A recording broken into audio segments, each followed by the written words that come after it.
Bismillah, alhamdulillah, wassalatu wassalamu ala rasulillah wa ala alihi wa sahbihi wa mawalah wa la hawla wa la quwwata illa billah. Rabbi israh li sadri wa yassir li amri wa halul uqdatan min lisani yafqahu qawli. Raditu billahi rabba wa bil islami dina wa bi muhammadin nabiyya wa rasula amma ba'd. Ibu semuanya, jamaah kajian Raudhah Perancis yang dirahmati Allah Subhanahu wa taala. Bagaimana kabarnya ibu-ibu? Sehat ya? Semua Sehat, sehat insya Allah. Alhamdulillah.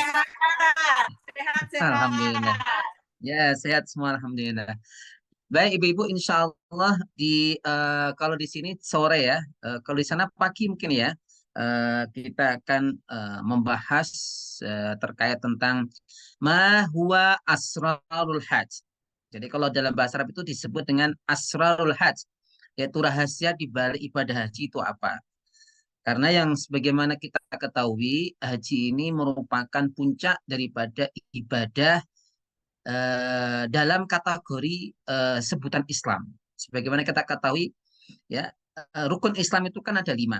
Ya, rukun Islam itu ada 5. Nah, puncaknya ya sebagai ibadah tertinggi yang di dalamnya mengumpulkan antara ibadah ruhiyah dan ibadah maliyah. Maliyah itu artinya harta, tenaga, semuanya kumpul di situ.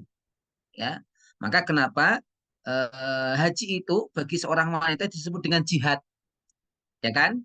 Ya, haji itu disebut oleh Rasulullah bagi seorang wanita itu jihad karena apa? Ya, begitu susahnya, begitu beratnya. Maka kenapa haji itu disebut sebagai puncak daripada eh, amalan ibadah kita sebagai seorang muslim. Nah, kita akan mencoba Bunda untuk memahami apa sih ya esensi nilai dibalik daripada kewajiban ibadah haji. Eh, oh ya ibu-ibu terima kasih ya doa-doanya ini. Alhamdulillah kemarin tanggal 23 apa namanya September itu Oktober itu saya sudah dapat SK guru besarnya. Dan ini semuanya adalah doanya ibu-ibu selama Ramadan dulu Allah kabulkan alhamdulillah. Baik, kita Alhamdulillah. akan Selamat lanjutkan Ustaz. ya. Allah Subhanahu wa taala mengatakan a'udzubillahi minasyaitonirrajim wa atimul hajja wal umrata lillah. Dan sempurnakanlah ibadah haji dan umrah lillahi. Nah, ini menjadi catatan yang paling mendasar. Lillahi itu karena Allah. Jadi ibadah haji, ibadah umrah itu harus dilakukan hanya karena Allah SWT. Ini nanti yang akan mempengaruhi ya terkait pemaknaan ibadah haji sendiri. Jadi kalau hajinya ini niatnya sudah salah, nanti juga dampaknya ya tidak benar.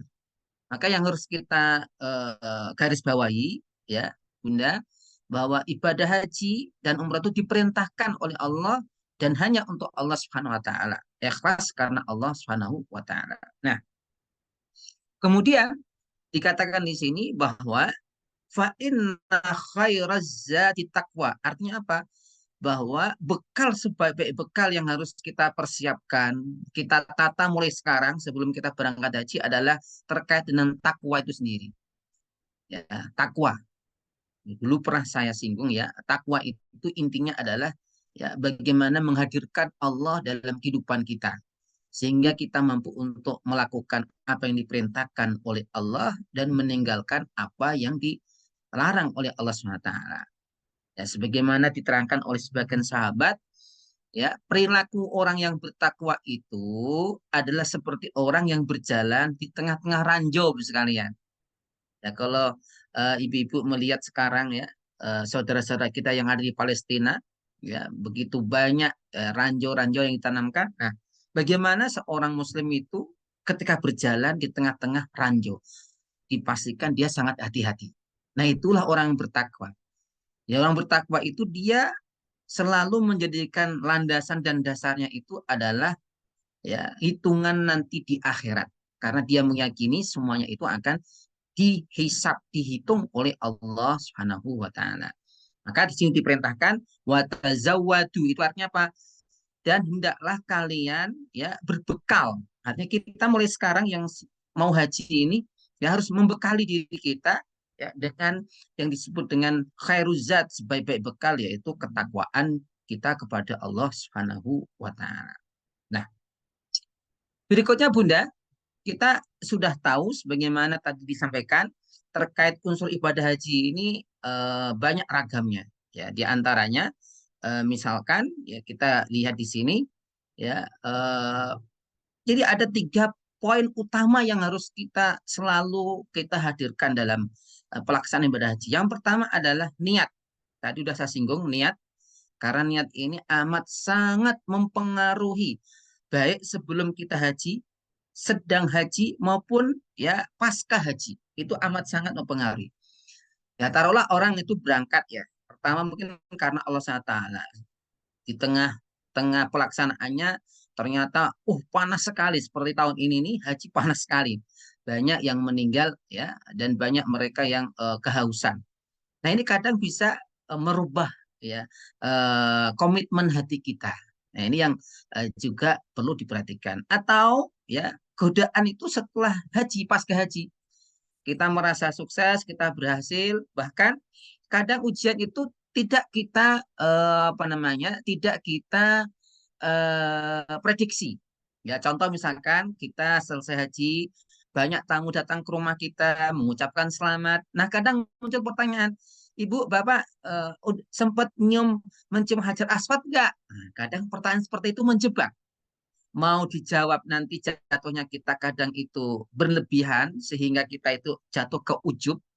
Mau nggak dijawab nanti kita jatuhnya kepada nanti juga menjaga perasaan. Nah ini kadang perlu kehati-hatian ya. Maka niat ini dijaga di awal, di tengah, dan di akhir. Kemudian apa? Terkait harta juga. Ya persiapan dari harta yang terbaik dari kita. Yang terbaik yang sebenarnya adalah yang halal. Ya kita harus tahu betul bahwa sumber harta yang akan kita gunakan untuk ibadah haji ini betul-betul dari sumber yang halal yang Allah ridhoi. Kemudian raga itu artinya adalah kondisi tubuh kita, ya kondisi sehat semuanya. Kalau ini oke, tidak ada masalah, maka kita akan melaksanakan ibadah haji. Nah, kalau kita lihat urutan-urutan ibadah haji ini ya dari mulai persiapan menuju Arafah dengan mengambil apa namanya ihram ya di tempat di mana kita niat haji ya, karena ini kita taruhlah sudah umroh ya. Kemudian wukuf nanti di Arafah, kemudian mabit di Muzdalifah, kemudian di Mina nanti melontar jumrah, kemudian ada 3 jumrah ya melontar bantu itu ya, ada jumratul ula, wusta, kemudian akobah. Kemudian tahallul, tahallul itu artinya kita selesai dari ibadah haji dengan mencukur. Kemudian nanti ada melontar lagi ya setelah kita melakukan tahallul pertama, kemudian terakhir ditutup dengan tawaf dan sa'i. Ya. Nah ini adalah seremoninya lah, katakanlah tata cara terkait tentang ibadah haji. Nah di kesempatan kali ini kita akan mencoba apa sih makna di balik kita harus berikhram, wukuf dan lain sebagainya. Karena yang harus kita sadari juga bahwa ibadah haji ini dikatakan oleh Rasulullah SAW, al-hajju al-mabruru laisa lahu jazaun illal jannah.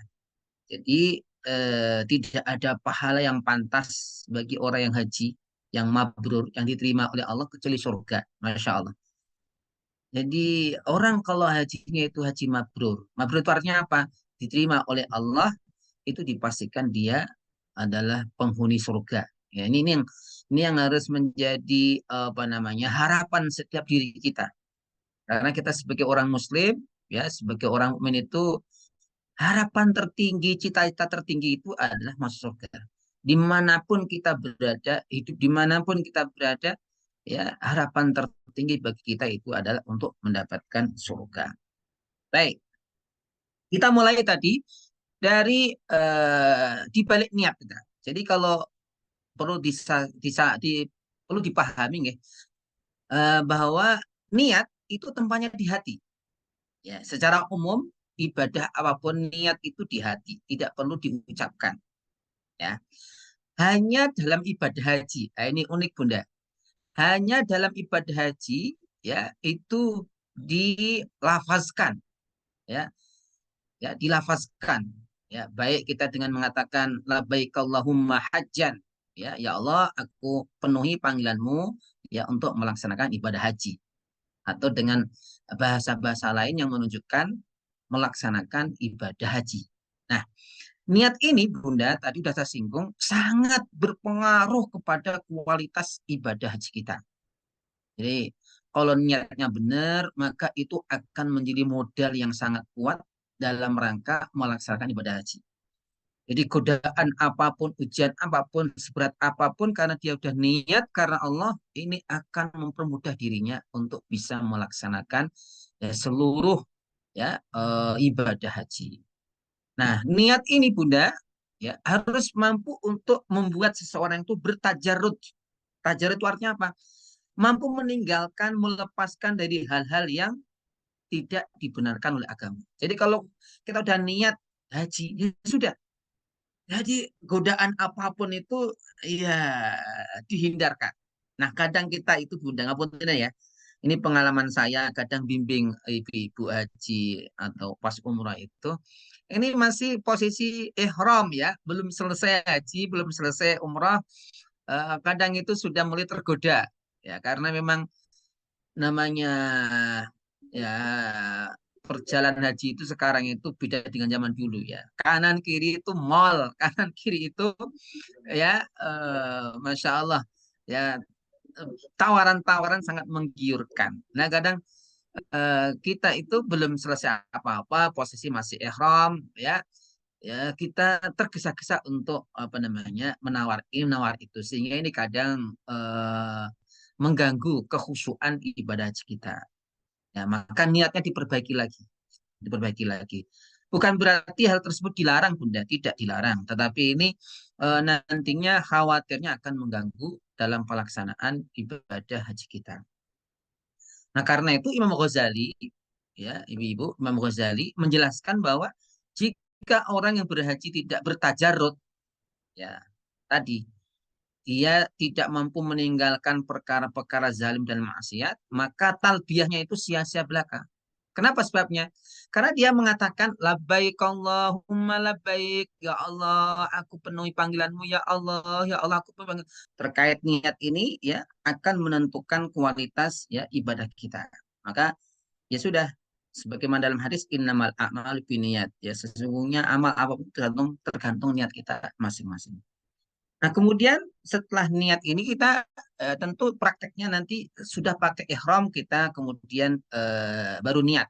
Ya, pakai ihram dulu terus niat. Nah, sebenarnya ketika kita pakai ihram itu Bunda, ya, ihram itu kan secara bahasa ihram itu kan kita melarang diri kita untuk melakukan sesuatu yang sebelumnya itu halal. Maka disebut dengan ihram. Ya, karena kita memakai pakaian yang menjadikan kita ini haram melakukan sesuatu yang sebelumnya itu halal. Ya, karena ini aturan dalam ibadah haji. Nah, maka ya ketika kita udah pakai ihram itu kan berarti kita melepas baju-baju yang sebelum kita pakai apapun kita lepas. Hanya memakai apa namanya bisa dikatakan dua lembar. Kalau laki-laki ya dua lembar kain. Ya, kalau perempuan ya seperti apa namanya kalau kita memakai mukena itu. Nah, itu harusnya kita mampu sudah melepaskan dosa-dosa kita dari sifat buruk-buruk kita. Maka akhiran kalau ada orang haji, ya mohon maaf ya, omongannya masih seperti semula. Nah, ini kan berarti dia tidak mengihramkan dirinya, ya memuliakan dirinya dengan melakukan hal-hal yang diperintahkan oleh Allah Subhanahu wa taala. Samping itu, ya dengan kita memakai baju ihram ini sebenarnya tujuannya adalah ya menggambarkan melepas baju keduniaan kita. Ya, pangkat, derajat, posisi itu kadang masih menjadikan kita ego di depan manusia itu. Padahal kita ini haji ya hanya mencari Allah Subhanahu wa taala. Berbondong orang dari berbagai macam ini ya tidak lain hanya untuk mencari ridho Allah Subhanahu wa taala. Ya. Maka kita ganti dengan pakaian takwa tadi. Dalam hadis dikatakan innallaha la yanzuru ila suwarikum wala ala ajsamikum walakin la yanzuru ila a'malikum wa qulubikum. Jadi Allah itu pada hakikatnya tidak memperhatikan, tidak menilai baju kita bermerek atau enggak, ya, atau wajah kita glowing atau enggak, ya kan? Tetapi yang menjadi inti adalah amal ibadah kita dan hati kita dipenuhi dengan keimanan atau sebaliknya naudzubillah dipenuhi dengan kedengkian.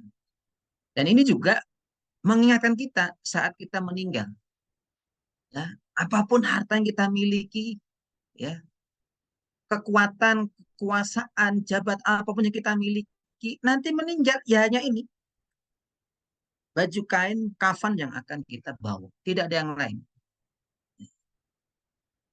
Dan ternyata ya agama lain yang asli pun seperti itu. Maka Nabi Isa dulu itu Bunda ketika meninggal itu dikafani. Ya, karena itu adalah syariat ya para nabi, ya syariat para nabi. Nah ini yang mengingatkan kita. Ya orang kalau sudah pakai ihram itu udahlah gambarkan dia ini sudah akan meninggal. Ya sehingga ini akan menjadi ya al-baqiyatus sholihat. Yaitu apa? Amalan-amalan sisa-sisa amalan-amalan kita yang akan nanti mendampingi kita di kuburan kita. Jadi kalau ada orang ngampunnya ya, mohon maaf ya, dia memiliki apapun kekayaan apapun, tapi tidak digunakan untuk simpanan di akhirat, maka rugi.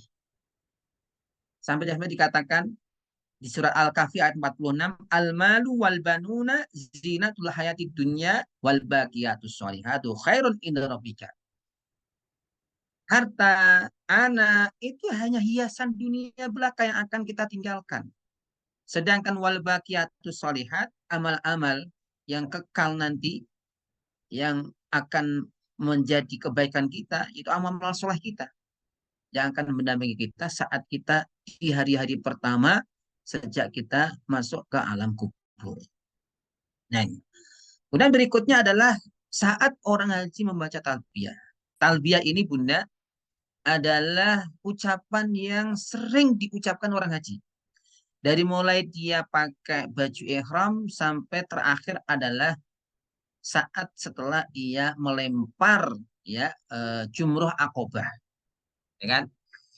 Labbaik Allahumma labbaik, labbaik la syarika laka labbaik, innal hamda wan ni'mata laka wal mulk la syarika lak.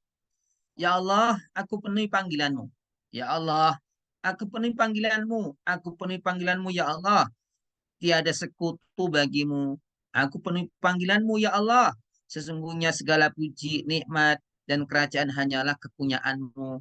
Tiada sekutu bagimu. Ini adalah kalimat talbiyah. Talbiyah itu artinya apa? Pemenuhan panggilan dari Allah SWT. Jadi kita datang ke Mekah, datang ke Tanah Suci itu memenuhi ya panggilan Allah SWT yang dulu dilewatkan oleh Nabi siapa? Nabi Ibrahim.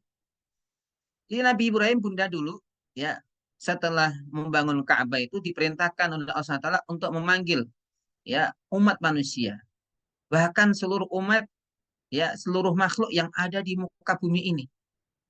Maka dikatakan dalam hadis atau broni semua ya makhluk yang ada di bumi ini menjawab labbaik Allahumma labbaik. Masya Allah. Jadi pepohonan, hewan, semuanya saat itu yang mendengar ucapannya Ibrahim itu menjawab dengan labbaik Allahumma labbaik. Dan talbiyah ini adalah lambang kerinduan kita seorang hamba ini kepada Allah SWT untuk menegaskan ketauhidan dan kehambaan mutlak kita sebagai hamba Allah SWT. Maka pantas kalau haji itu disebut dengan puncak ketauhidan seseorang. Ya. Karena semua ritual yang ada di situ itu semuanya menegakkan keagungan Allah dan keesaan Allah Subhanahu wa taala. Maka kenapa Bunda? Ya, kita menemukan riwayat ini di riwayat Tobroni. Ya. Ada di riwayat tersebut dikatakan saat manusia ini menginjakkan kakinya di tanah suci. Kemudian dia mengatakan labbaik Allahumma labbaik. Ya. Kalau dia orang baik, Bunda, kalau hartanya yang dipakai itu adalah harta yang baik, niatnya pun baik, maka malah para malaikat itu sudah siap, ya. Para malaikat itu sudah ya menjemputnya dan menjawab dengan jawaban labbaik Allahumma labbaik, ya, bahwa engkau adalah ya labbaika wa sa'daika, engkau telah memenuhi ya panggilan Allah dan bahagialah kamu.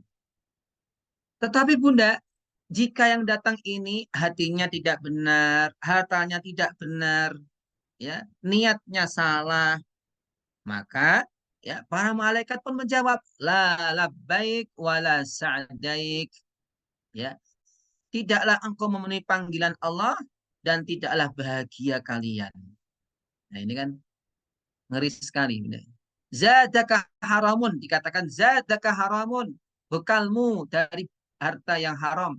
Wa nafaqatuka haramun, bahkan ya untuk pembiayaannya pun memakai sesuatu yang haram. Wa hajjuka ghairu mabrur, maka hajimu pun tidak diterima oleh Allah Subhanahu wa taala. Nah, ini. Maka kalau mohon maaf ya Bunda ya, kemarin sempat viral di tanah air ada salah satu menteri ya, haji atau umroh sampai dengan harta yang nggak benar, tentu ini ya sesuatu yang ya tertolak amal ibadahnya. Maka menjadi poin utama kita saat kita sudah niat ibadah haji, maka usahakan harta benda kita ini dari harta yang Allah ridhoi dan betul-betul dari harta yang suci. Kemudian Bunda, saat kita sudah memakai ya, baju ihram, kemudian kita bergerak, yaitu di tanggal 9 ya, Dzulhijjah kita wukuf di Arafah. Nah, wukuf itu artinya berhenti. Ya, artinya apa? Berhenti untuk merenungi hakikat hidup kita. Tujuan hidup kita itu apa? Jadi Bapak Ibu ya dan pemirsa dimanapun berada, saat kita di padang Arafah, ya kan? Itu kan semua orang kumpul di situ. Ya, maka sampai dikatakan al-hajju Arafah. Haji itu Arafah. Haji itu Arafah. Artinya apa? Kalau ada orang haji, dia tidak wukuf ya sedikit pun di Arafah, maka hajinya sia-sia. Artinya tidak sah karena menjadi rukun utama ya dari ibadah haji. Nah, kalau ketika kita wukuf ini artinya kita berhenti. Coba kita renungi diri kita. Maka dalam surat Ad-Dariyat dikatakan wa fi anfusikum afala tubsirun. Dalam diri kamu apakah kamu tidak melihat kamu tuh siapa? Dulu asal mulanya siapa? Dulu dilahirkan oleh siapa? Dulu bagaimana kondisi kehidupanmu? Sekarang bagaimana? Nah ini. Terus besok mau kemana? Yang kamu cari itu apa? Sekarang kamu mengejar apa? Maka inilah ada renungan-renungan yang menjadikan kita mampu untuk mengenali diri kita sendiri. Maka kenapa Arafah, Bunda? Arafah itu artinya kenal. Ya, kalau kita lihat sejarahnya itu kan Nabi Adam bertemu kembali, ya, berkenalan kembali, temu kembali dengan istrinya yaitu ibunda kita Hawa. Nah, maka orang kalau sudah di padang Arafah itu harus dia mampu mengenal dirinya sendiri, mengenal Allah, mengenal siapa diri kita di hadapan Allah Subhanahu wa taala. Maka dikatakan man arafa nafsahu faqad arafa rabbahu. Barang siapa yang bisa mengenali dirinya, mengenali kelemahan dirinya, mengenali apa namanya keterbatasan dirinya, maka dia akan mengenal kekuasaan Allah, mengenal keagungan Allah, sehingga menumbuhkan ya rasa ta'zim, ya rasa mengagungkan kepada Allah Subhanahu wa taala. Nah, di samping itu ya Arafah ini yang menggambarkan kita di mahsyar. Mahsyar itu tempat semua orang nanti dikumpulkan oleh Allah SWT sebelum menjalani terkait tentang pemeriksaan yaitu apa? Amal amal mereka sebelum terjadi namanya hisab. penghitungan amal-amal mereka. Nah, semua orang di situ dikumpulin. Dan itu bisa kita rasakan Bunda ya saat kita detik-detik di padang Arafah. Nah ini. Maka kenapa mohon maaf ya kadang ini juga mempengaruhi Bunda. Kalau kita haji memakai haji VVIP dengan haji reguler itu perjuangannya tentunya beda. Rasanya pun beda. Ya walaupun saya tetap mengatakan dua-duanya boleh monggo ya. Tetapi rasa itu tetap beda Bunda. Ya. Alhamdulillah Al-Fakir ini Bunda dulu pernah ada pengalaman jadi petugas haji reguler. Pengalaman ya pas menjadi mahasiswa. Kemudian pengalaman saat ya menemani haji VVIP. Rasanya beda Bunda. Jadi mohon maaf ya, perjuangan di lapangan itu juga mempengaruhi penghayatan ya ibadah kita. Ya, bukan berarti kemudian yang VVIP kemudian tidak bisa menghayati, enggak. Tapi itu tetap ada pengaruhnya ya dalam penghayatan ibadah haji dalam diri kita. Nah, kemudian ya kita bergerak Bunda ya sebelum apa namanya sebelum maghrib kita sudah mulai bergerak biasanya dari apa namanya Padang Arafah menuju Muzdalifah. Di situ kita mabit nanti. Nah ini Muzdalifah itu artinya dekat. Maka kenapa kita berharap di Muzdalifah ini kita semakin dekat kepada Allah SWT. Kita betul-betul bisa merasakan ya kerinduan kita yang semakin memuncak kepada Allah Subhanahu wa taala. Maka kenapa di Muzdalifah ini disunahkan ya tidak hanya berdiam di situ tapi kalau bisa ya memang tidur di situ. Ya disunahkan sampai terbitnya matahari. Nah, memang sebagian ulama mengatakan ya yang penting mabit di situ artinya apa namanya menginap di situ misalkan hanya seperempat jam bahkan kadang hanya beberapa saat di situ ini. Tapi kalau kita mau maksimal ibadah kita Bunda ya itu kita memilih travel yang bagus, kemudian pelaksanaan ibadah hajinya pun sesuai dengan sunnah Rasulullah. Nah, biasanya itu kita mabit di situ memang sampai subuh. Kita baru meninggalkan tempat itu tuh saat matahari sudah menyapa kita. Maka disunahkan di situ adalah sholat syuruk, ya. Nah, apa rahasianya? Ternyata Bunda itu ada riwayat yang menegaskan bahwa termasuk waktu-waktu yang mustajabah adalah doa yaitu saat kita mabit di Muzdalifah sampai kita terbitnya matahari. Nah ini. Nah kemudian Bunda, hmm, selanjutnya adalah kita di Muzdalifah ini di antara amalan yang kita lakukan adalah mengambil batu, mengumumkan batu. Ya, walaupun tidak harus kita ngambil batu di tempat Muzdalifah, tapi disunahkannya itu adalah mengambil batu di Muzdalifah. Nah, ini juga memberikan gambaran kepada kita, ya sebagai orang Muslim ini harus ya mempersiapkan strategi, ya memiliki bekal yang cukup dan kokoh untuk melawan kemungkaran. Karena setelah Muzdalifah ini kan kita mau menuju mana? Menuju ke Mina, ya untuk melempar batu, melemparkan batu, ya kita melempar batu. Nah, artinya apa? Ini memberikan makna bahwa kita itu harus memiliki bekal yang cukup dan kokoh untuk mengarungi kehidupan dunia ini. Ya, yang mana kehidupan dunia ini digambarkan oleh Rasulullah sebagai jembatan. Ya, jembatan. Dunia ini adalah jembatan menuju akhirat. Maka kita bagaimana ya mampu untuk memiliki bekal yang cukup. Karena kita tahu ya ujian, cobaan, bahkan godaan setan ini tidak akan berhenti ya dan tidak akan pernah meninggalkan kita. Maka di antaranya yang kita lakukan adalah dengan kajian seperti ini ya. Ini adalah di antara makna ya pentingnya kita membawa bekal, memiliki bekal yang cukup. Sebagaimana ini diisyaratkan ya para hujaj para orang-orang yang haji ini mengumpulkan batu-batu kerikil ya untuk dibawa ke Mina. Ya. Maka dalam hadis dikatakan ya al-mu'minu al-qawiyyu khairun wa ahabbu ilallah minal mu'minina dhaif. Jadi orang mukmin yang kokoh dan kuat, yang dimaksud kokoh kuat itu apanya? Kuat akidahnya, kuat akhlaknya, kuat ekonominya, kuat pendidikannya.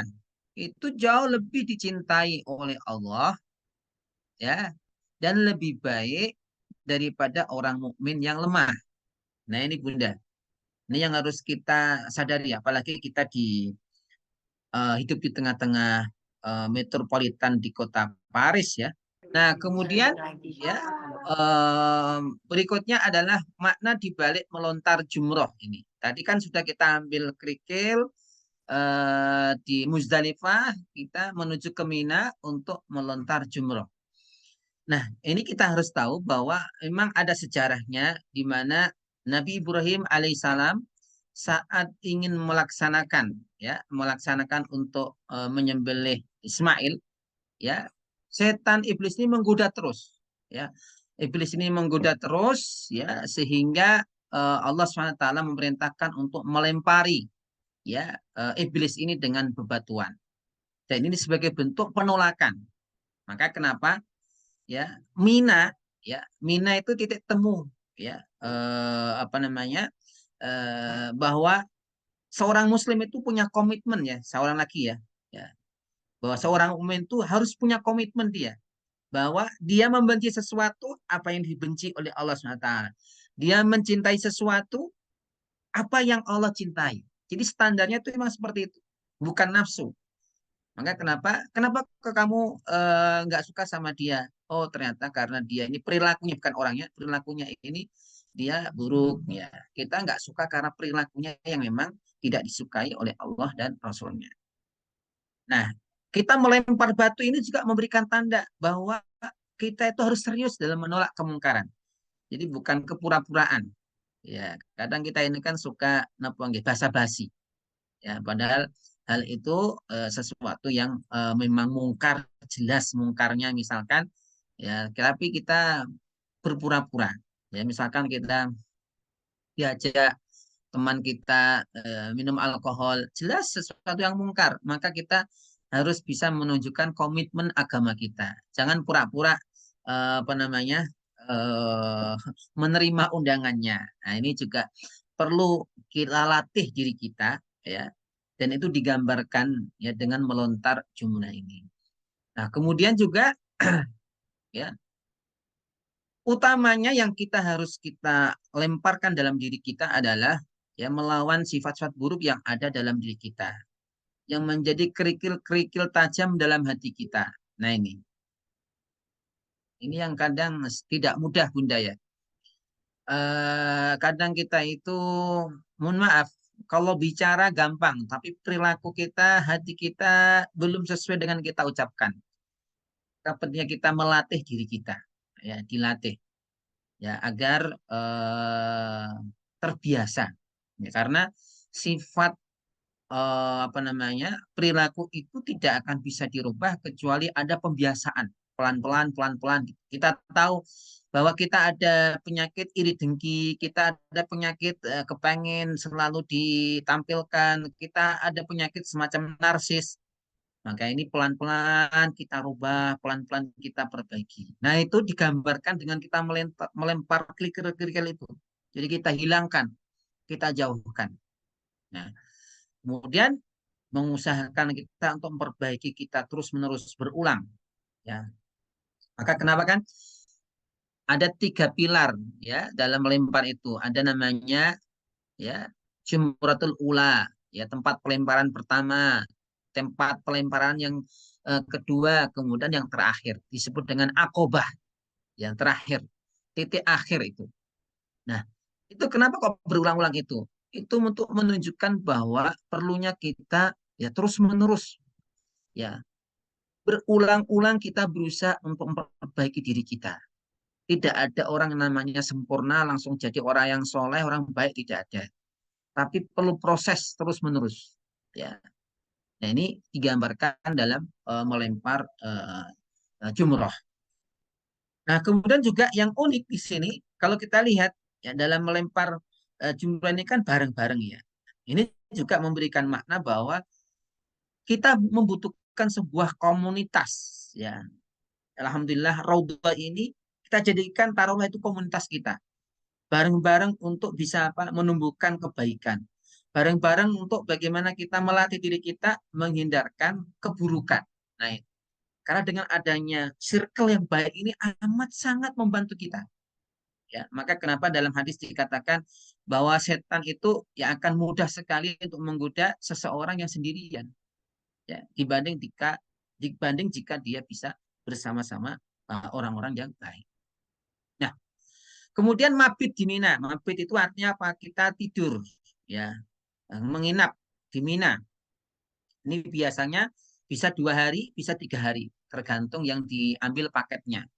Nah, Mina itu disebut Mina. Mina itu artinya apa? Tempat ketemu. Karena apa? Di situ tempat ketemu semua orang dalam satu harapan untuk apa? Mendapatkan surga, kan? Mendapatkan surga. Ya, di tempat inilah ya Nabi Ibrahim dulu menyembelih ya Ismail ya sebelum kemudian Allah ganti dengan seekor domba. Nah, di tempat inilah juga dilakukan pelaksanaan penyembelihan hewan kurban. Ya, nah harapannya saat kita menyembelih hewan kurban kita, saat itu pula bersamaan itu pula ya kita sembelih seluruh sifat-sifat buruk kita. Maka kenapa Bunda ya? Kalau kita sedang menyembelih hewan kurban itu betul-betul kita harus ya niatkan takarrub, ya niatkan kita mendekatkan diri kepada Allah sehingga bersamaan darah yang keluar itu bersama itu pula sifat-sifat karakter buruk kita tersembelih dan hilang dari diri kita. Nah, ini juga Bunda, saat kita sudah di Mina ini kan biasanya lebih longgar karena biasanya itu sudah tahalul pertama. Jadi setelah kita wukuf, kemudian kita balang jumroh, akobah, itu biasanya kemudian kita melakukan yang disebut dengan tahalul pertama, yaitu menyukur rambut kita. Nah, agak longgar. Semua larangan sudah diperbolehkan kecuali yaitu apa? Hubungan suami istri atau menikahkan atau melakukan akad. Nah, itu artinya apa? Kita boleh istirahat, istirahat, ya, tapi jangan lupa melupakan zikrullah. Maka kalau istilahnya teman-teman itu kita healing dan giling. Nah, kalau orang Jawa giling itu makan maksudnya Bu. Ya, healing dan giling. Maka saya tambah healing, giling dan zikrullah ya supaya kita dijaga oleh Allah dari godaan setan. Karena zikir inilah sebenarnya Bunda yang akan memperkuat ya keimanan kita. Nah, kemudian berikutnya adalah setelah kita di Mina, kemudian kita melaksanakan tawaf. Ini disebut dengan istilahnya tawaf ifadah, ya, tawaf haji, ya. Ifadah karena kita datang, ya, datang dari Mina menuju apa namanya Ka'bah untuk melakukan tawaf, mengelilingi Ka'bah 7 kali, dimulai dari Hajar Aswad. Nah, di situ Bunda muncul berbagai macam pertanyaan. Kenapa harus 7 sih? Kenapa mutarnya kok berlawanan dengan gerakan jam? Kenapa? Sebenarnya ya yang menjadi inti utamanya adalah itu simbol ketaatan mutlak kita kepada Allah SWT. Jadi agama ini Bunda ya selain kita juga diajarkan untuk menggunakan akal rasio, juga ada ya ibadah-ibadah yang sifatnya itu kita ya tauqifi. Tauqifi itu artinya kita manut sami'na wa ta'na dari Allah Subhanahu wa taala tanpa kita mengetahui apa sih rahasianya itu.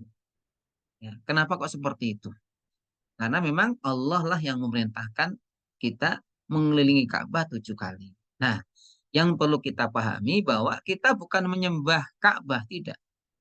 Ka'bah itu hanya sebagai simbol, simbol untuk apa? Mempersatukan umat bahwa semuanya tertuju satu tujuan, yaitu apa? Mencari ridho Allah Subhanahu wa taala. Maka kenapa Bunda ya semua alam ini bergerak semuanya. Nggak ada yang nggak bergerak. Semua alam ini bergerak ya. Bergerak sesuai dengan apa yang Allah inginkan. Maka kenapa di dalam surah Al-Imran walillahi mulkus samawati wal ard ya. Milik Allah lah kerajaan langit dan bumi. Wallahu ala kulli syai'in qadir dan Allah atas segala sesuatu itu maha kuasa. Jadi Bunda yang harus kita pahami ya Allah itu berhak mengambil apapun dari kita. Sekejap mata bisa terjadi apapun. Maka kita harus selalu bisa mampu bersyukur. Kita masih bisa ngaji. Ini nikmat Allah SWT, Bunda.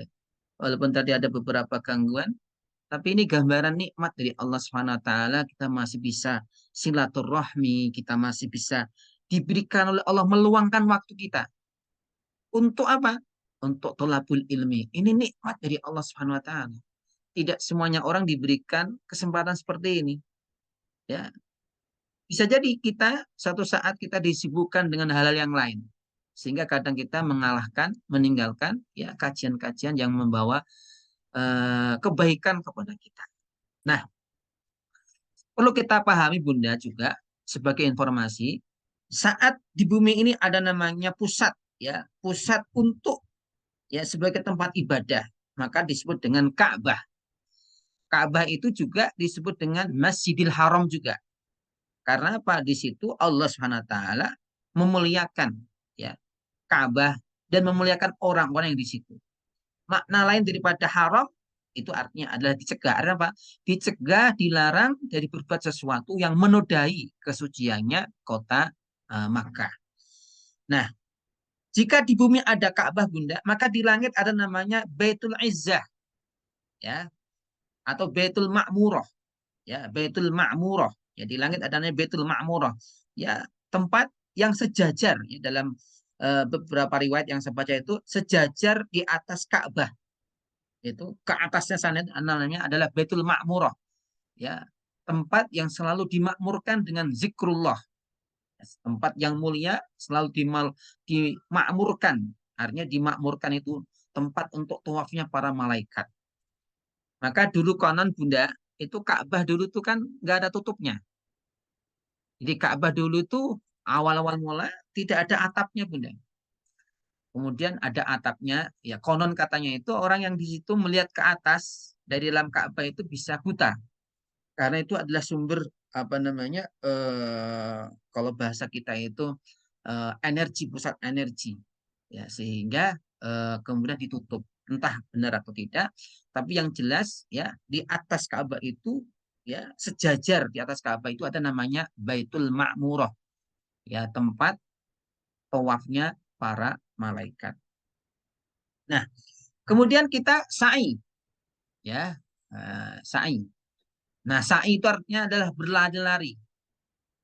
Ya, kita masih ingat kisahnya ibunda kita Siti Hajar saat mencari sumber air untuk putranya. Coba bayangkan Bu, 7 kali muter-muter lah itu. Dulu belum ada AC, belum ada kipas, belum ada fasilitas seperti yang kita lihat sekarang ini. Tapi beliau ya sebagai bisa disebut sebagai saat itu adalah apa bahasanya ya ibu tunggal karena apa? Suaminya kan sedang ada di Palestina bersama apa namanya bersama Siti Saroh ya. Dalam posisi seperti itu dia berlari. Ini menunjukkan bahwa seorang muslim harus memiliki ikhtiar yang maksimal untuk mencapai tujuan, baik itu duniawi maupun ukhrawi. Harus optimis dalam setiap usaha dan kerja keras. Tentunya dilandasi kesabaran dan tawakal kepada Allah SWT. Maka akhirnya kan Allah memberikan jawaban. Dan ternyata Bunda yang unik, nah ini yang harus kita ketahui. Bisa jadi ikhtiar kita yang kita lakukan itu tidak menghasilkan apa yang kita inginkan. Tapi Allah mengirimkan cara lain yang bisa menjawab atas keinginan kita. Jadi saya ulang, bisa jadi ikhtiar yang kita lakukan ini ya tidak menghasilkan sesuai hasil yang kita inginkan. Tapi di balik itu Allah mengirimkan cara lain untuk memberikan hasil yang kita inginkan. Kita bisa lihat misalkan ya Siti Hajar itu kan lari ke sana kemari nggak mendapatkan apa-apa. Tapi yang dinilai oleh Allah itu usaha kita, ikhtiar kita. Hasilnya itu serahkan ke Allah. Maka saat kita sudah ikhtiar maksimal, kita serahkan ke Allah, maka Allah akan mengirim jawaban dengan cara yang lain. Di mana Ismail yang ditinggal tadi ternyata kakinya menendang-nendang tanah. Dan dari tendangannya itu kemudian memancarkan sumber mata air. Masya Allah. Ya kan Bu? Anak kecil yang belum bisa jalan, ternyata dia bisa menghasilkan hasil yang kita cari selama ini. Artinya apa? Ikhtiarlah maksimal karena Allah, nanti insya Allah akan memberikan jawaban yang bisa jadi jawaban itu bukan karena hasil usaha kita. Tapi Allah kirim orang lain, cara lain, dan kita akan diberikan oleh Allah sesuai yang apa yang kita dapatkan. Maka kenapa Bunda? Safa Marwah ini juga menjadi simbol, ya simbol adanya apa? Besok di akhirat, yaitu apa namanya ujung mizan. Mizan itu artinya adalah neraca timbangan. Sebenarnya kita tahu ada timbangannya, ya ada bandul kanan, bandul kiri. Ya, tujuannya apa untuk menghitung amal kita. Nah, Imam Ghazali memberikan penjelasan saat kita selesai melakukan ibadah haji, manusia ini tidak tahu mana yang menjadi amal diterima oleh Allah, mana yang ditolak oleh Allah SWT. Manusia hanya bisa berharap, Rabbana taqabbal minna innaka antas sami'ul alim wa tub alaina innaka antat tawwabur rahim. Itu pula doa yang dibaca oleh Nabi Ismail bersama Nabi Ibrahim saat beliau selesai menunaikan perintah Allah untuk apa? Meninggikan bangunan Ka'bah. Dan beliau tidak tahu apakah terima atau enggak. Kita pun seperti itu. Maka Imam Ghazali mengatakan, ya seorang hamba kalau sudah melakukan suatu kebaikan, suatu ibadah, maka hendaknya dia menyerahkan semuanya kepada Allah SWT. Antara al-khauf dan ar-roja. Antara harapan dan antara kita ketakut, ya khawatir jika amal ibadah kita tidak diterima oleh Allah Subhanahu wa taala.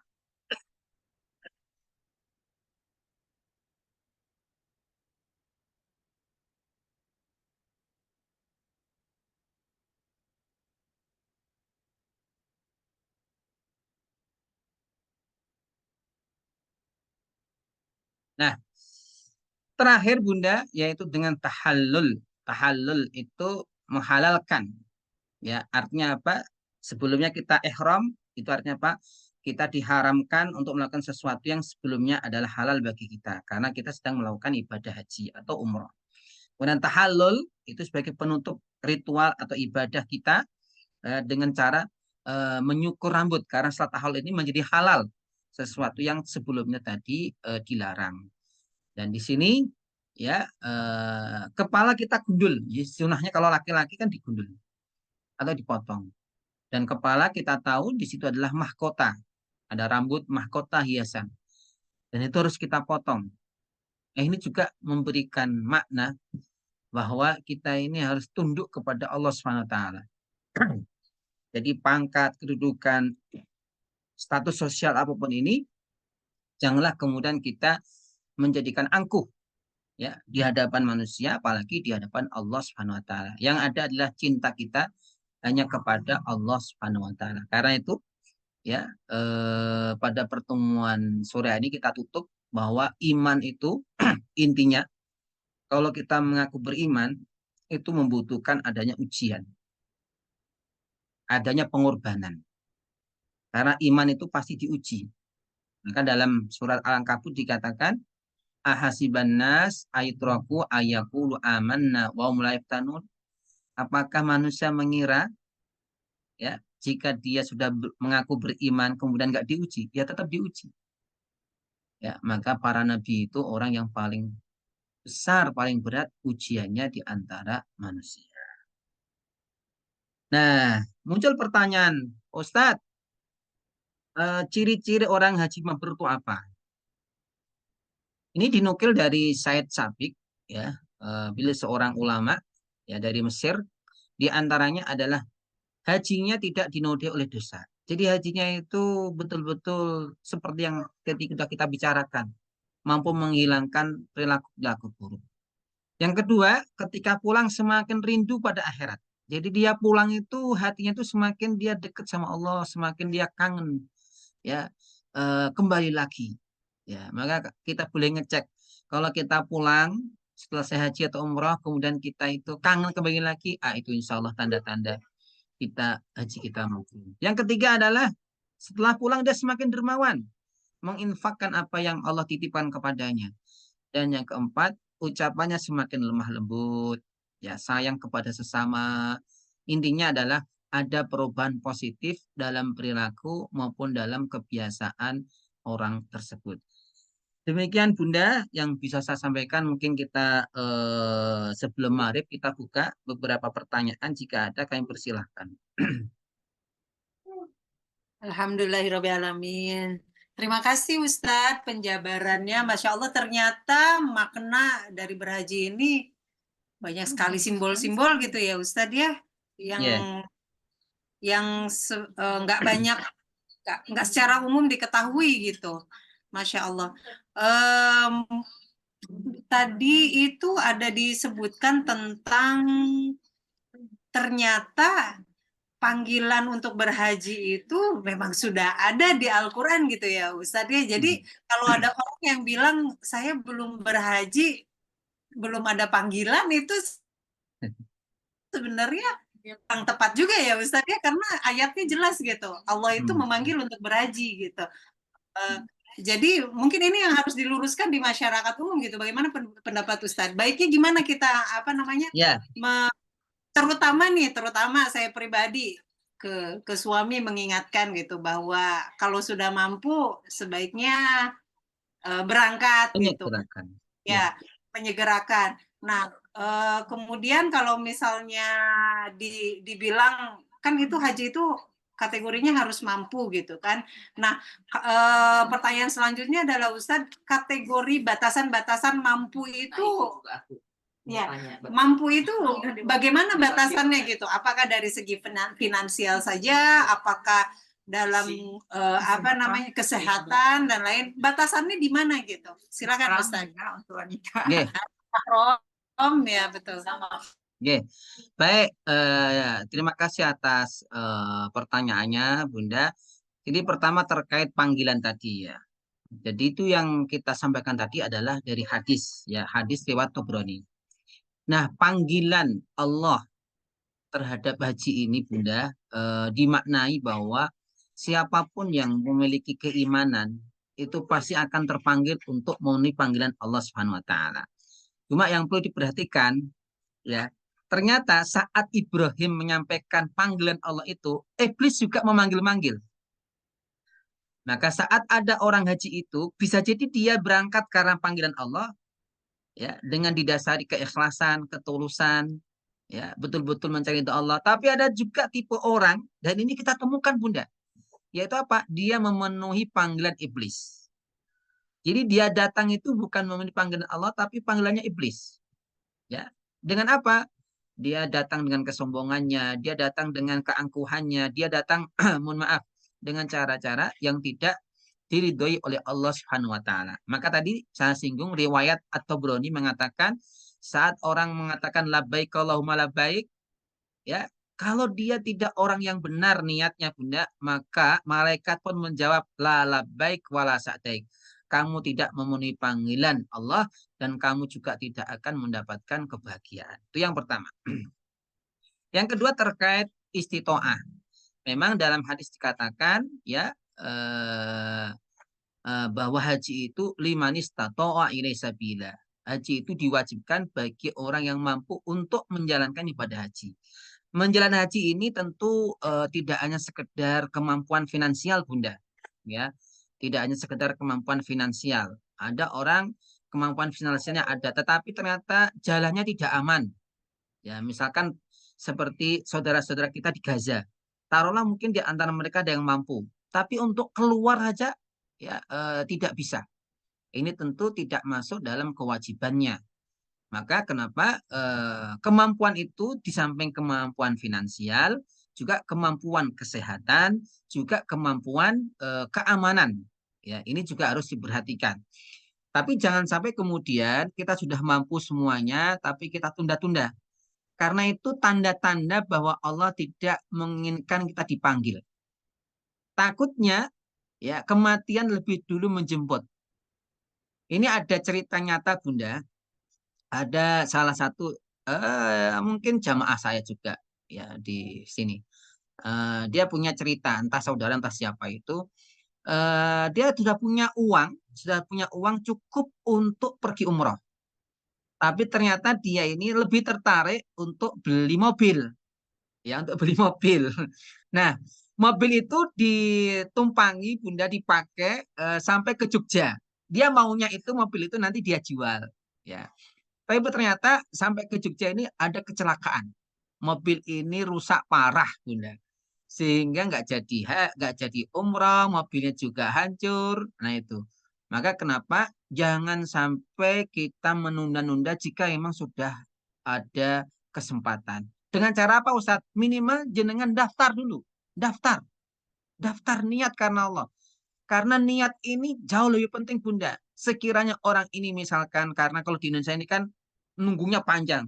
Nggak tahu kalau di Perancis berapa kali bisa nggak tiap tahun itu berangkat. Tapi kalau di Indonesia ini kan panjang. Nah saat dia sudah daftar, sudah ada niat, misalkan nauzubillah dia dipanggil Allah lebih dulu, maka dia meninggal dalam posisi insya Allah sudah tercatat sebagai orang yang melaksanakan ibadah haji. Nah ini, jelas ya?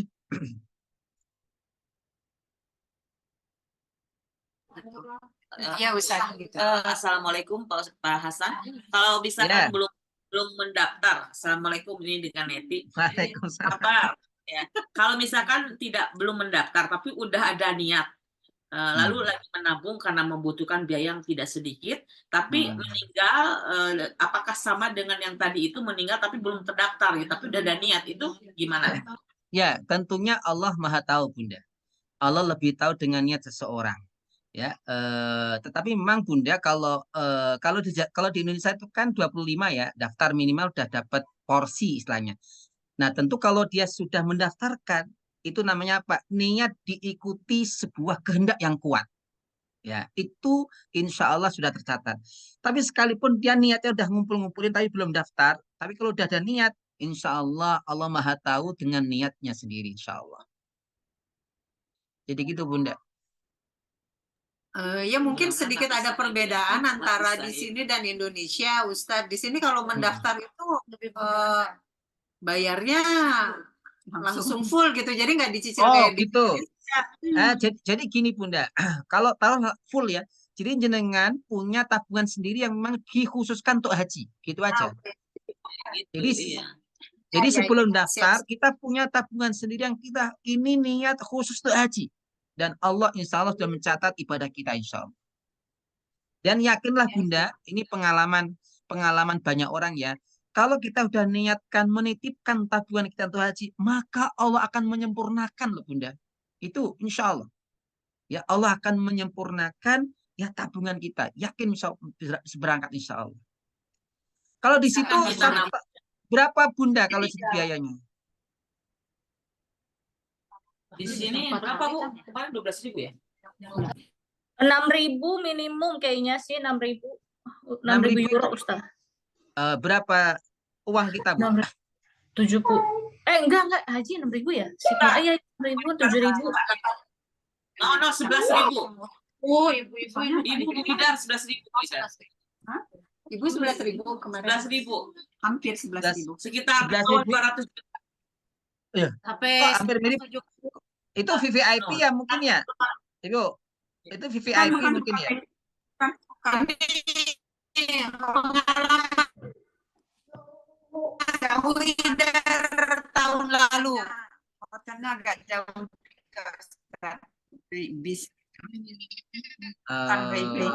Tapi lumayan Bapak Ustadz kita nabung nih niat mau ke haji, daftar.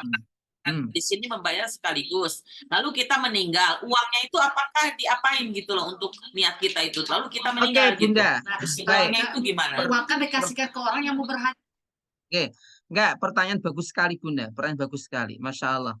Jadi persis pertanyaan seperti ini ada kasus kemarin, ya, dia sudah daftar haji, kemudian dia meninggal, dan uangnya dikembalikan lagi kan Bunda biasanya. Kalau di Indonesia kan uang dikembalikan lagi, maka saya bilang gini, tetap itu dihajikan, namanya haji badal Bunda, dihajikan. Jadi kita mencari orang yang melakukan ibadah haji untuk si fulan yang meninggal tadi, ya, disebut dengan haji badal. Nah, diambilkan dari uang tersebut sebagian dari uang yang apa namanya untuk haji itu. Kan tentunya ini menjadi kalau udah kembali kepada ahli waris itu menjadi harta ahli waris. Maka kenapa ahli waris harus tahu apakah masih punya utang? Kalau termasuk itu yang dia belum haji, maka lebih baik ahli waris juga menghajikan kepada orang yang meninggal tersebut.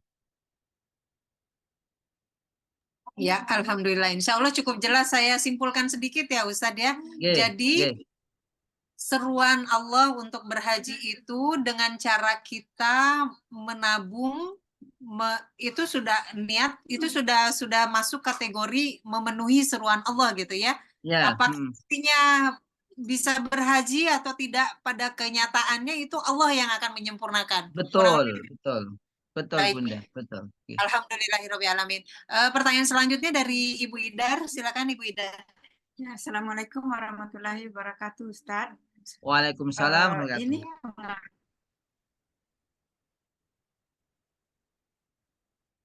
Ibu, suaranya terputus.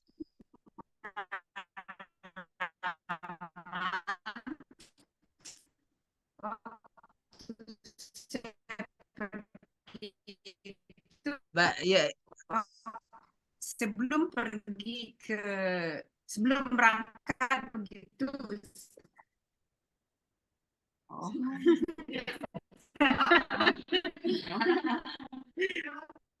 Ya, udah dengar Ustaz? Jelas Suara tidak jelas. Dengar Ustaz? Enggak. Suaranya putus-putus. Dengar Ustaz. Putus-putus teh. Ya, Atau ditulis saja. Suaranya putus-putus. Ini ada nggak Jack begini? Ustaz? Ya, silakan. Waktu sebelum berangkat, kita kan rencananya itu haji tamattu, jadi harus menyembelih kambing atau domba, Ustaz. Tapi di sana itu kita nggak diberitahu kapan penyembelihan itu. Jadi kita niatnya cuma sebelum berangkat. Apakah itu sah, Ustaz? Kita nggak tahu kapan disembelihnya. Baik, Bunda. Baik. Terima kasih. Jadi kalau kita haji tamattu memang ada kewajiban dam menyembelih hewan kambing di kota Makkah, ya, di tanah haram. Nah, insya Allah kalau itu sudah tahu dan kita sudah bayar Bunda, itu tanggung jawabnya kepada travel atau kepada pihak yang memberikan pelayanan pada kita. Jadi insya Allah tetap sah ibadah hajinya. Karena tidak harus kita mengetahui, ya, walaupun memang untuk memantapkan hati itu kan harus kita tahu. Karena memang mohon maaf saya ada pengalaman Bunda dulu mendampingi orang-orang yang haji itu. Dalam prakteknya kadang itu mohon maaf tidak semuanya orang itu amanah, ya, sehingga kadang tidak dilaksanakan atau bahkan dilaksanakan tapi itu hanya mohon maaf sebagian. Misalkan harusnya kita kan 40 orang, itu disembelih hanya berapa gitu, terus dipoto, diberitahukan ke kita ini sudah disembelih gitu. Maka memang itu menjadi kewajiban ketua kloter kita atau ketua jamaah kita untuk memastikan bahwa semua dam itu sudah dibayar. Makanya kalau kita dulu menganjurkan melaksanakan pembayaran dam itu lewat Bank Ar-Rojihi, bank resmi punyanya Arab Saudi. Itu insya Allah aman Bunda. Wallahu alam bisawab. Travel gitu ke agen gitu, Ustaz. Ya, jadi, betul. Nggak tahu bagaimana pelaksanaannya. Nggak apa-apa Bunda. Nggak apa-apa, insya Allah tetap sah. Itu tanggung jawab dia di depan Allah SWT. Masya Terima Allah. kasih, Ustaz. Ya, alhamdulillah. Ya, terima kasih Ustadz. Ada lagi pertanyaan? Silahkan. Assalamualaikum Ustaz. Kedengeran ya? Waalaikumsalam. Kedengeran Ustadz? Agak dekat. Iya. Itu dengan Ya, jadi Ustadz ini mau menanyakan perihal bagaimana jika kasusnya ketika kita bukan haji karena finansial, tapi karena kepantasan itu sendiri. Kita menunda haji karena kita rasa panggilan tuh belum siap, Ustadz. Atau misalnya ya, suami saya udah siap berhaji, tapi saya mintanya dia tunda dulu, maunya sama-sama ketika saya mau merasa pantas dulu. Sedangkan suami saya merasa sudah terpanggil untuk saat itu. Itu gimana Ustadz, hukumnya Ustadz? Oke. Terima kasih Bunda, pertanyaan sangat bagus sekali ya. Itu mohon maaf ya. Sebenarnya pantas tidak pantas itu bisa jadi jebakan dari setan untuk menunda-nunda kita. Karena kadang itu gini Bunda, ada namanya taswif. Jadi penyakit hati yang menjadikan kita itu merasa ragu untuk melakukan, aku belum pantas ini. Padahal itu adalah jebakan setan. Maka saat kita sudah ada kemampuan, bismillah, insya Allah dengan niatan tulus ikhlas, insya Allah Allah akan memantaskan diri kita. Itu sama halnya Bunda, kalau kita sholat, Ustadz, kalau saya sholat itu nggak bisa khusyuk itu gimana Ustadz? Apa kita nggak sholat dulu? Kan nggak, tetap sholat. Adapun kita belum bisa khusyuk, ya latihan agar kita bisa khusyuk. Begitu pula, kita kelihatannya kok belum pantas haji Ustadz karena sama segini. Nggak apa-apa, haji aja. Dengan haji itu kita berharap Allah SWT memberikan perubahan kebaikan kepada diri kita. Itu, Mbak. Ya, makasih Ustadz. Insya Allah jelas ya. Jadi harus gimana nih baiknya untuk memantapkan hati ini supaya nggak was-was gitu, nggak dibisik-bisiki setan itu Ustadz. Ya, tentu tujuan pertama kita luruskan dulu. Niat karena Allah, bismillah. Nah, itu. Maaf, ini udah maghrib sini. Masya Allah. Ya, silakan Ustadz. Mungkin nanti kita sudah maghrib. Ustadz, mohon ditutup dengan doa untuk kesembuhan, itu ada di chat. Untuk kesembuhan Unirina, kemudian Mbak Siska, ada juga ayahanda dari Mbak Lisda yang saat ini sedang menunggu di ruangan untuk operasi jantung. Baik, Ya, Ibu-ibu yang dirahmati Allah Ta'ala, mari kita dengan ikhlas kita membaca surah Al-Fatihah. Mohon kepada Allah SWT semoga yang disebutkan tadi dan semua orang yang sakit, baik saudara kita di Palestina dan yang akan operasi, ini tetangga saya juga ada yang akan operasi. Ya, semoga Allah mudahkan, Allah berikan kesempurnaan kesembuhan lahir batin. Alladzina Al-Fatihah. A'udzubillahi minasyaitonir rajim. Ya, karena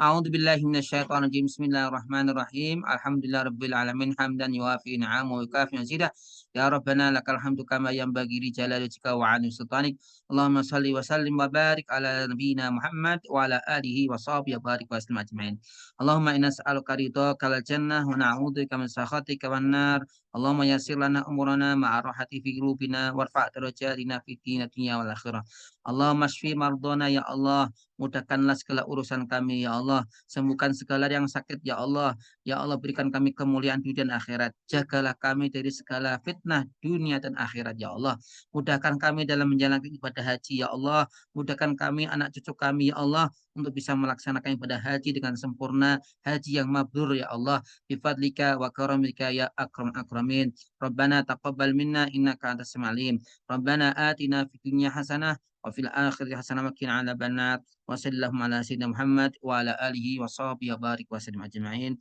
subhana rabbika rabbil izzati amma yasifun wa salamun ala mursalin alhamdulillahi rabbil alamin. Terima kasih Ibu, mohon maaf ini ya karena saya harus pindah ke majelis lain insyaallah. Ya, Terima kasih. Assalamualaikum warahmatullahi wabarakatuh.